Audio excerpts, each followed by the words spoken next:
Hello guys! Today, tuturuan ko kayo on how to multiply polynomial by polynomial. Okay? Let's start! So, multiplying polynomial by polynomial. So, in this case, kapag polynomial by polynomial na tayo, magagamit natin yung mga inaral natin ng mga earlier part ng polynomials. Kung how to add polynomial, or kung how to subtract, and yung basic multiplication natin ng one term by one term, and also the distributive property, and also the rules of exponent. So, basically, yung multiplying polynomial by polynomial natin is the combination nung lahat ng inaral natin sa mga previous videos natin. So, let's start. So, for our first example, we have x plus 4 multiplied by 2x squared plus 3x plus 6. In this case, first, we will use the distributive property. Okay? So, in this case, we will distribute first yung x natin, yung first term nung ating binomial, which is itong x. Distribute natin siya dito. And also dito. And also dito. So, paano nga ba yun? So, simplify na agad natin siya dahil medyo mahaba ito eh. So, mumultiply lang natin siya. So, x multiply by 2x squared. So, sige, sulat muna natin para mas maintindihan. We have x multiply by 2x squared. And then, we have also plus x multiplied by 3x dahil dinistribute siya, plus x uli multiply by 6 naman. Okay? So, yan yung first distributive natin. Yan yung first na dinistribute natin, yung x. So, hindi pa dyan natatapos dahil meron pa tayong positive 4.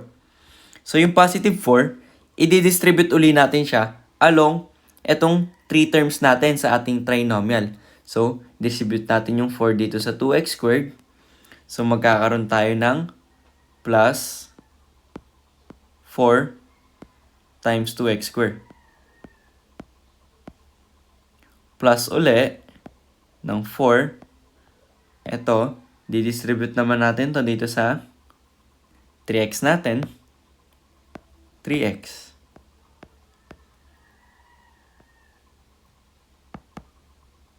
Then finally, we have plus 4 uli times ito. Distribute natin tong 4 sa ating 6. So, 4 times 6. Ayan, di ba mahaba siya? Pero madali lang nating masisimplify yan kung na-master na natin yung multiplying monomial by a monomial. So, first simplify natin itong x times 2x squared. So, since 1 lang naman ng coefficient ng x, 2 times 1 is just 2. Then, copy natin yung x na base ng ating literal coefficient. And then, since 1 ang exponent nito, so add natin yung exponent niya, which is 1 plus 2, that is 3. Okay? Then next, we have x times 3x. We have positive here. So, since 1 lang ang numerical coefficient ng x, we have 3 times 1, which is 3. And then, x yung base. And then, since 1 yung exponent nila parehas ng x, we have 1 plus 1, which is 2. Ayan. Plus 6 times x is just 6x. Copy lang natin sila. Yan. Then, followed by 4 times 2x squared. So, since 4 is a constant, so, we'll multiply lang natin yung 4 sa numerical coefficient ng 2x squared. And then, copy yung literal coefficient na x squared. So, plus 4 times 2 is just 8. And then, copy natin yung x squared. Yan. And then, plus 4 times 3x. So, 4 times 3 is 12. And then, copy yung x. Finally, we have 4 times 6. Constant multiplied by a constant. That is 24. Ayan. So, meron tayong mahabang term dito. So, ngayon, pwede pa natin siyang ma-simplify. Dahil, as you can notice, meron tayong mga same yung literal coefficient. So, i-apply lang natin yung addition of monomials natin dito. So, itong unahin natin itong 3x squared and 8x squared na parehas x squared yung literal coefficient nila. So, copy ko muna itong 2x cubed, yung higher degree. Okay, yun din pala yung tatandaan nyo. In writing your final answer, kailangan laging nauuna yung highest degree or yung laging mataas yung exponent niya.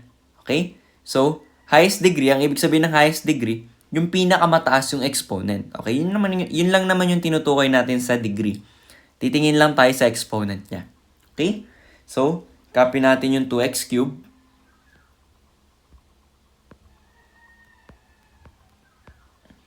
And then, adding yung 3x squared plus 8x squared. So, add lang natin yung coefficient, 3 plus 8, which is positive 11. And then, copy the literal coefficient x squared. And then, meron ulit tayo masisimplify na merong literal coefficient na x. So, meron tayong 6 plus 12. That is 18. And then, copy yung literal coefficient na x. And then, finally, copy lang natin yung positive 24. Okay? So, ito na yung ating final answer. Okay? Maliwanag ba yun? Mahaba yung process niya, pero pag na-master natin siya, pwede na natin hindi isulat tong napakahabang ano na to, puro addition and multiplication. Pwede natin tayong mag-direct multiplication, which is yung gagawin natin sa ating next example. For our example number 2, we have x minus 5 multiply by 3x squared plus 2x plus 5. So, first thing we need to do ulit is the distributive property. Okay? So, distribute natin tong x dito sa ating first term, which is yung 3x squared. So, magdadiretso na tayo ngayon. Direct multiply na tayo. And then, simplify natin siya. Okay? So, x times 3x squared. So, since ang coefficient naman is 3 and 1, so, multiplying that, we have 3. And then, ang base naman is parehas x. Copy lang natin siya. And then, for the exponent, ang exponent ng x is 1. And ang exponent ng 3x squared is yung 2. So, add lang natin sila. So, 1 plus 2, we have 3. Okay, ayan. So, next, distribute naman natin yung x dito sa ating 2x. Okay? So, since x ulit, 1 lang yung coefficient niya, we have 2 times 1. 2 yung coefficient ng 2x. So, that's positive 2. Okay? And then, copy natin yung x na base. And then, yung x is parehas 1 yung exponent nila. So, 1 plus 1, we have 2. Ayan. And then, finally, yung x, di-distribute natin siya dito sa 5. So, x times 5 is just 5x. Ayan. So, next, we have yung negative 5 naman. I-distribute naman natin yung negative 5 dito sa ating tatlong term. So, first, we have negative 5 multiplied by 3x squared. So, since negative 5 is just a constant, i-multiply lang natin yung negative 5 sa mga coefficient. Okay? And then, kakopy lang natin yung literal coefficient niya. So, negative 5 multiplied by 3 is negative 15. And then, copy natin yung x squared na literal coefficient ng 3x squared. Okay? And then next, distribute natin yung negative 5 dito sa 2x. So, same lang uli. We have negative 5 times 2. That is negative 10. Then, copy natin yung literal coefficient na x. Okay? And then lastly, you have negative 5 distributed dito sa positive 5. So, that's negative 5 multiplied by 5. That is negative 25. So, ayan. tapos na tayo mag-distribute.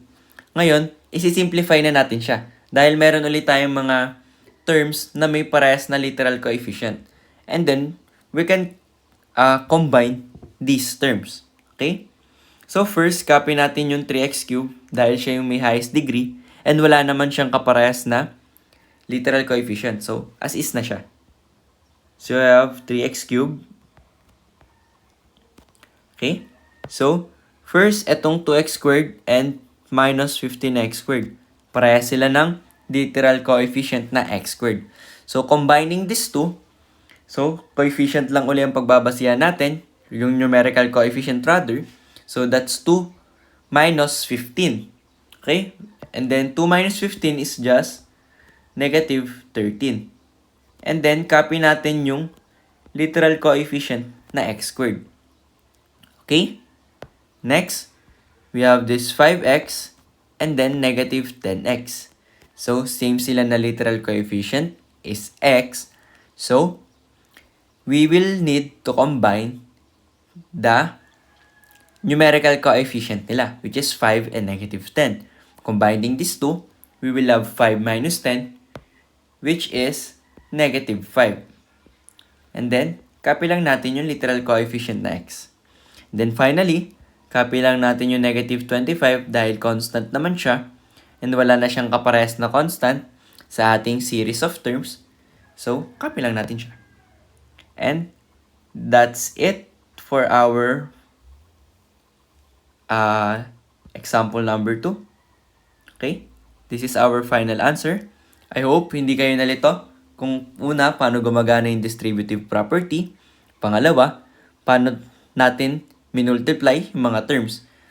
Minultiply yung mga coefficient, kinapi yung base, and then inadd yung mga exponent, yung mga excess natin. Okay? So, proceed tayo sa ating example number 3. So, for our example number 3, marami-rami na siya. Dahil trinomial multiplied by a trinomial na to.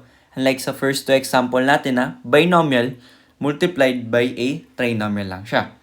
So, for our example number 3, we have 3x squared plus 2x minus 2 multiplied by 6x squared plus 3x minus 1. So, mas marami lang siya, pero hindi magbabago yung ating technique, which is first, the distributive property, and then multiply, combine, and simplify kapag may mga parehas tayong literal coefficient, and that's it. Okay? So first, we will use the distributive property. So unahin natin yung 3x squared. I-distribute muna natin siya. So 3x squared, di-distribute natin sa 6x squared. So multiply na agad natin siya. So yung coefficient nila, numerical coefficient rather, na 3 and 6, multiply natin. 3 times 6 is 18. And then, parehas naman ang base nung kanilang literal coefficient is x. So, copy natin x. And then, add natin yung exponent nung parehas na x. So, ang exponent ng 3x squared is 2. Sa 6x squared naman, 2 din. So, 2 plus 2. Ang exponent natin yan is 4. Ayan. So, next, distribute natin yung 3x squared sa 3x. Ayan. So, coefficient lang uli, 3 times 3, we have 9. And then, yung base na x ng literal coefficient. And then, add natin yung exponent nung x nung parehas na term. Sa 3x squared, 2. And then sa 3x naman, 1 lang. So, that's 2 plus 1. So, we have 3. Ayan. So, finally, yung 3x squared, didistribute naman natin dito sa ating last term, which is negative 1. So, since negative 1 is a constant, mumultiply lang natin yan sa numerical coefficient na 3.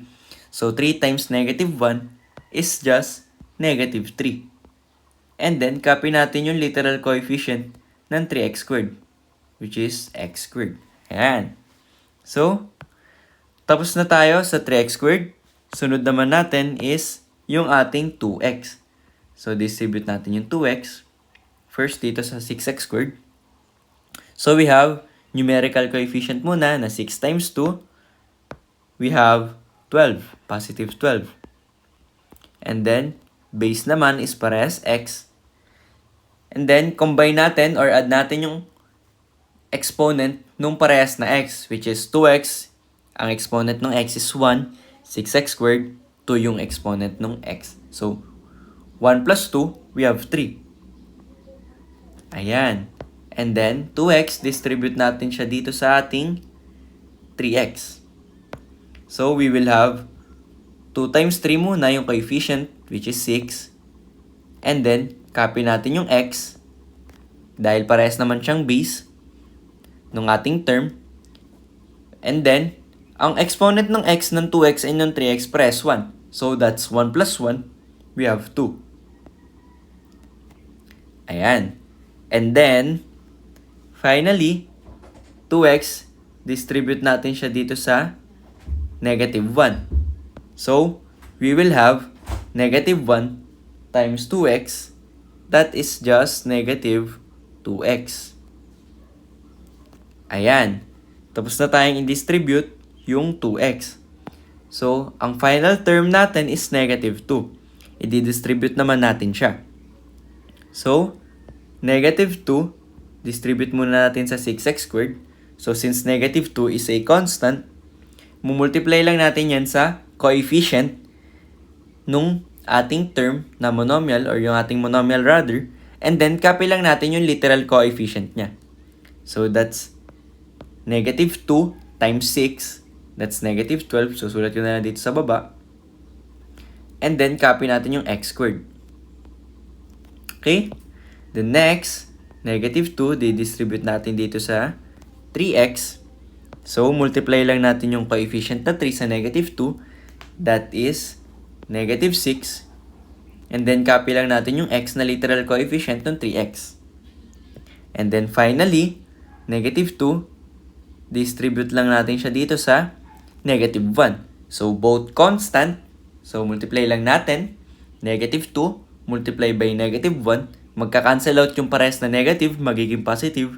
So, we have 2 times 1. That is positive 2. Okay?